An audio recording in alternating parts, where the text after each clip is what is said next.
Presentasinya sebelumnya.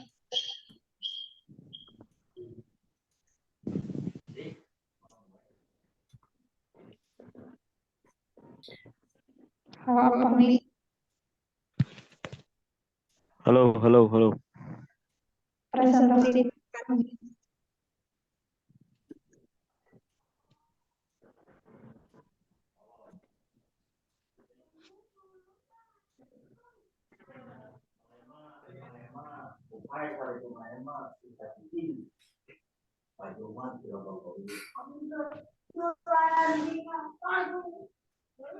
Jadi bisa dengar.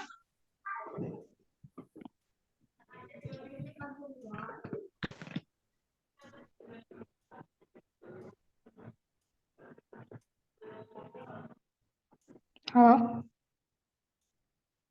Ya, halo, udah Lanjut, direkam. lanjut. Ya,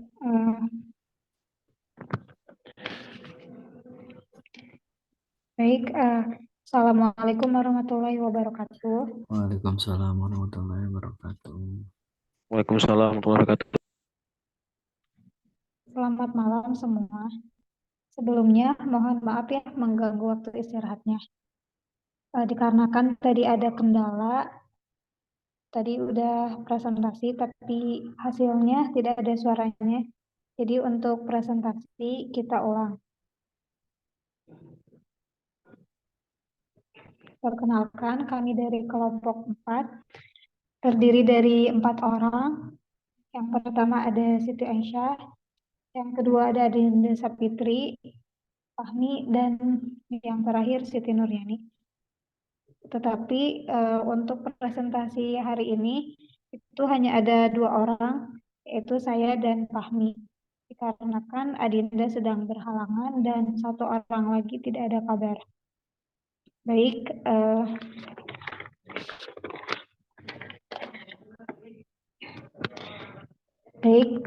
pada kali ini kami berkesempatan untuk mempresentasikan materi yang berjudul Membangun Komunitas Dunia Maya.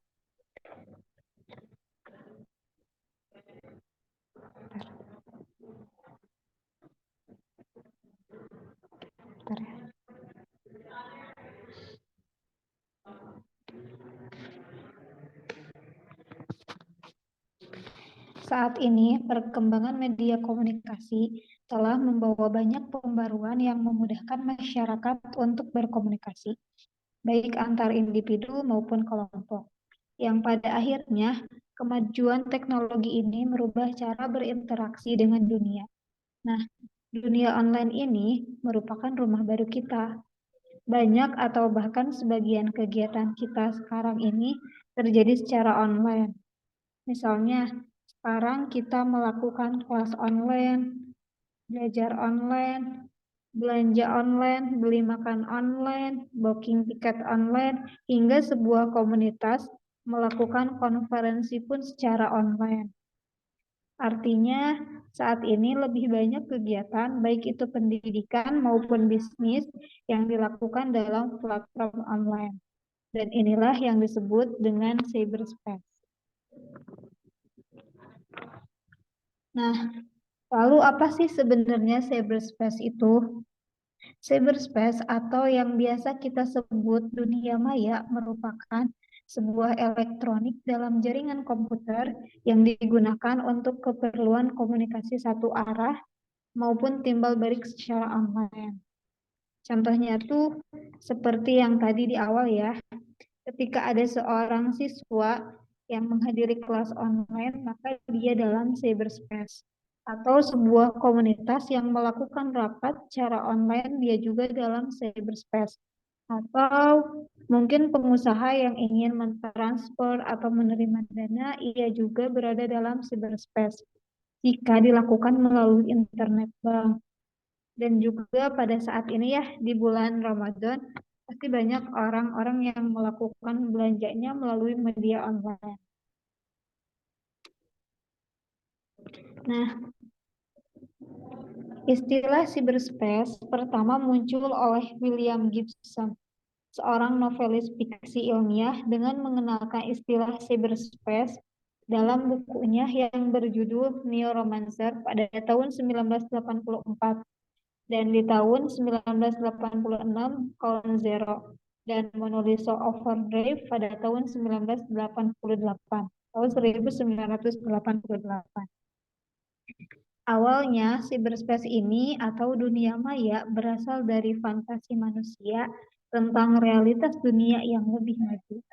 Sebuah hiperrealitas manusia tentang nilai, citra, dan makna kehidupan manusia sebagai simbol kebebasan manusia akan kekuatan materi dan alam semesta. Ibaratnya, dulu tuh hanya sebagai angan-angan atau berandai-andai. Misalnya, kalau ada hal yang bisa bikin kita mesen makanan tanpa datang ke tempatnya, pasti kan sangat menyenangkan ya. Nah, seperti itu. Dan pada akhirnya, ketika teknologi memungkinkan semua itu, maka terbentuklah ruang baru bagi manusia di dalam hiperrealitas. Nah, cyberspace menjadi ruang interkoneksi jutaan orang di seluruh dunia, di mana individu-individu saling menyapa, saling berbagi informasi, berdiskusi, membangun hubungan sosial, melakukan transaksi bisnis, atau sekedar mencari hiburan. Nah, bentuk komunikasi virtual telah menjadi tren baru di masyarakat dengan berkembangnya berbagai media sosial dalam internet. Lanjut, di sini ada manfaat cyberspace. Adapun manfaat dari cyberspace ini, diantaranya jarak dan waktu tidak menjadi kendala untuk berkomunikasi. Nah, contohnya pada saat ini kita belajar online, ada yang kelas Sukabumi, ada yang dari Cianjur, dan ada juga yang dari Bandung. Nah, dari adanya cyberspace ini, maka kita bisa berkomunikasi walaupun jaraknya jauh. Nah, yang selanjutnya yaitu kaum minoritas dapat menyuarakan kepentingan dan identitasnya. Jadi tidak hanya orang-orang tertentu saja, tetapi kaum minoritas pun dapat menyuarakan kepentingannya dengan adanya cyberspace. Selanjutnya itu mendorong diskusi tentang nilai-nilai demokrasi yang diterima dan tersebar luas di masyarakat. Dan yang terakhir itu ada orang dapat dengan mudah dan cepat membuat grup atau komunitas. Nah, dengan cyberspace ini, maka kita dengan mudah dapat membuat sebuah komunitas. Contohnya tuh seperti komunitas belajar online atau himpunan-himpunan dan lain sebagainya. Selanjutnya ada perkembangan komunitas dunia maya yang akan disampaikan oleh Fahmi. Baik, cek. Baik, selanjutnya ada perkembangan komunitas di dunia maya. Jadi di perkembangan komunitas dunia maya itu, terkadang masyarakat di negara berkembang sering merasa heran melihat bagaimana gencarnya majalah-majalah di dunia. Pada saat ini, bagaimana internet dan teknologi informasi telah secara signifikan merubah perilaku manusia dan bisnis di beberapa negara, sehingga telah membawa peradaban manusia kepada sebuah dunia baru yang diistilahkan sebagai the cyber community. Masyarakat tidak habis pikir bagaimana hal tersebut dapat terjadi mengingat bahwa tanda-tanda atau tren menuju ke arah sana tidak secara merata terlihat di negara-negara lain. Dan seandainya ada beberapa negara Asia yang telah mengalami fenomena yang sama, kemajuan tersebut hanya terasa paling tidak di ibu kota negara dan sejumlah kota-kota besar lainnya. Contohnya di Indonesia dan lain sebagainya. Hal itu pun tidak secara merata disarankan oleh seluruh komunitas masyarakat, hanya masyarakat bisnis atau mereka yang relatif memiliki tingkah pendidikan tertentu. Pendidikan tertentu saja yang memanfaatkan komputer dalam menunjang kegiatan hidupnya sehari-hari. Lanjut. Selanjutnya ada infrastruktur teknologi informasi. Di dalam infrastruktur teknologi informasi itu, jika sebuah komponen infrastruktur pertama kali dibangun, masyarakat harus membeli jasa atau produk pemakaian infrastruktur tersebut dengan suatu tingkatan biaya tertentu. Sejalan dengan diperolehnya pendapat dari masyarakat ini, pengelola infrastruktur akan secara perlahan-lahan mengurangi biaya pemakaiannya sejalan dengan tingkat kembalinya biaya investasi yang bersangkutan atau kita sebut dengan return on investment yang telah dinamakan untuk biaya pembangunan proyek untuk jenis infrastruktur tertentu seperti telepon dan listrik. Misalnya harga pemakaian akan turun sampai mendapat suatu level yang tetap atau kita sebut dengan flat rate.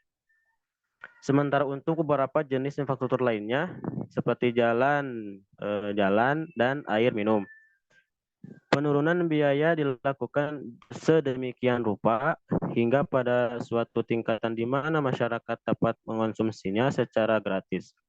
Dalam kerangka ini, tidak heranlah jika seorang mahasiswa atau pengusaha selama 24 jam menghubungkan komputernya dengan internet karena tidak ada biaya variabel yang harus dibayarkan terhadap pengguna pulsa telepon dan listrik.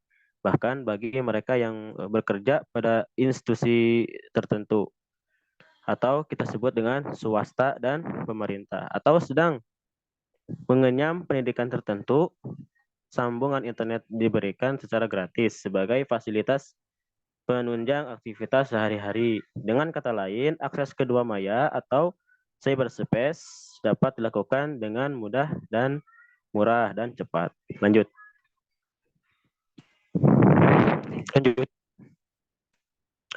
Selanjutnya ada digital community layers. Nah, dalam digital community layers, jadi ada beberapa layers. Yang pertama, customer layers. Menggambarkan bahwa para pengguna infrastruktur itu terdiri dari pribadi kalangan pelanggan tersebut berasal dari kalangan bisnis. Kemudian ada konsumen individual, ada keluarga, komunitas, maupun institusi-institusi lain. Kita itu berada di mana sih? Kita itu berada di customer layers. Yang ini kita akan dibahas. Kita sebagai konsumen atau kita sebut dengan keluarga kita, kemudian mungkin institusi kita, mungkin kita misalnya kerja di perusahaan-perusahaan. Nah, ini adalah customer layers. Berikutnya yang kedua adalah location layers. Nah, location layers itu melihatkan bahwa para pengguna itu harus melakukan akses ke cyberspace, ya lokasi mana saja. Bisa di tempat kerja, kemudian bisa di keramaian publik, dari kendaraan, dan di rumah. Dimanapun kita berada dimanapun kita berada kita akan bisa mengakses yang namanya internet. Nah, itu location layers. Yang ketiga ada affiliate layers. Jadi kalau affiliate layer ini merupakan ketersediaan sejumlah peralatan yang dapat menghubungkan setiap individu dengan infrastruktur teknologi informasi atau disebut dengan distribution channel, mulai dari tradisional sampai yang tercanggih seperti fax, telepon, kemudian televisi, kemudian komputer atau laptop. Kemudian personal digital assistant atau PDA biasanya yang digunakan di berbagai perusahaan dan lain sebagainya. Ini adalah aplikasi-aplikasi yang bisa kita gunakan seperti handphone, itu juga berada di layers appliance.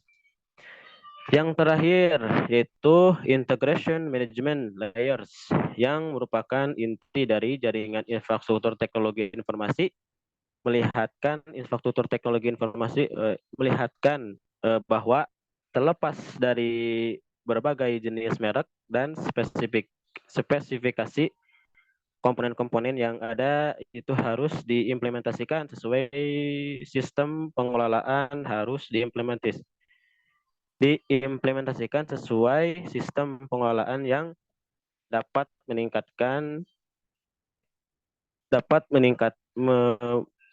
menintegrasikan seluruh komponen-komponen tersebut, baik secara teknis maupun non-teknis.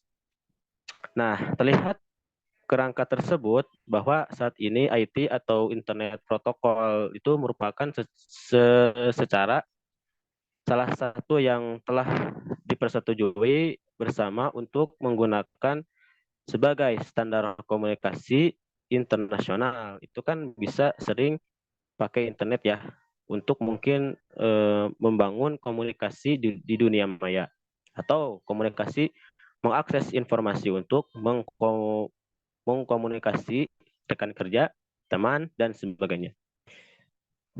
Nah, melihat target pemanfaatan teknologi informasi dari kerangka tersebut, terlihat bahwa penggunaan infrastruktur secara fisik saja itu tidak cukup untuk dapat mengefektifkan pengguna teknologi informasi bersama dengannya, dengan terkait pula hal lain yang harus diperhatikan yang dalam konteks ini saya istilahkan sebagai superstruktur teknologi informasi. Kalau tadi kan kita bahas infrastruktur, ada juga yang namanya superstruktur teknologi informasi untuk mendukung infrastruktur yang harus diperhatikan dalam membangun sebuah komunitas di dunia maya. Atau mungkin bisa digunakan untuk jaringan dalam kita melakukan ataupun mungkin kita bertransaksi di bisnis kita nantinya. Lanjut ya.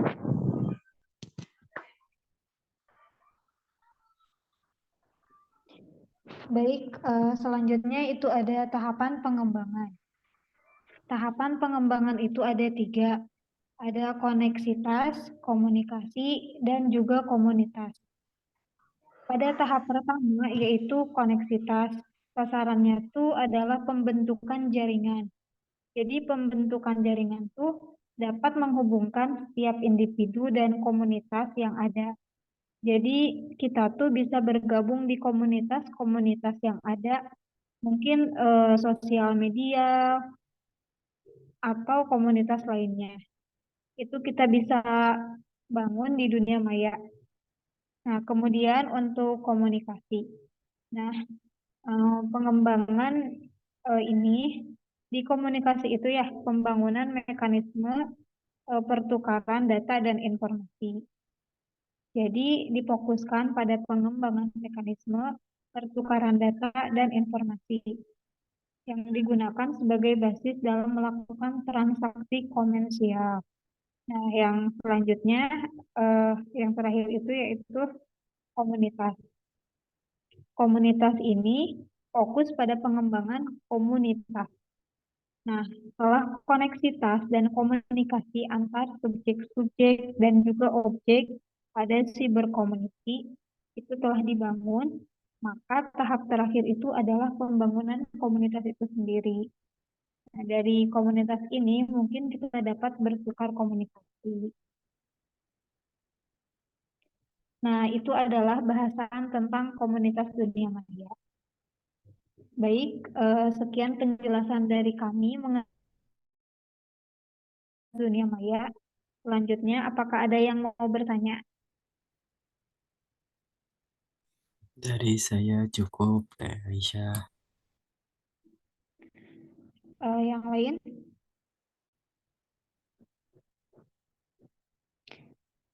Baik, jika tidak, semoga dapat dipahami dan menjadi wawasan baru bagi kita. Kurang lebihnya mohon maaf ya, karena kami masih dalam tahap belajar. Terima kasih atas waktunya sudah mau menyempatkan gitu buat mendengarkan presentasi dari kelompok kami. Mungkin hanya itu saja yang dapat kami sampaikan. Terima kasih atas perhatiannya. Mohon maaf atas kekurangannya. Billahi fi sabilil haq. Wassalamualaikum warahmatullahi wabarakatuh. Waalaikumsalam Waalaikumsalam warahmatullahi wabarakatuh.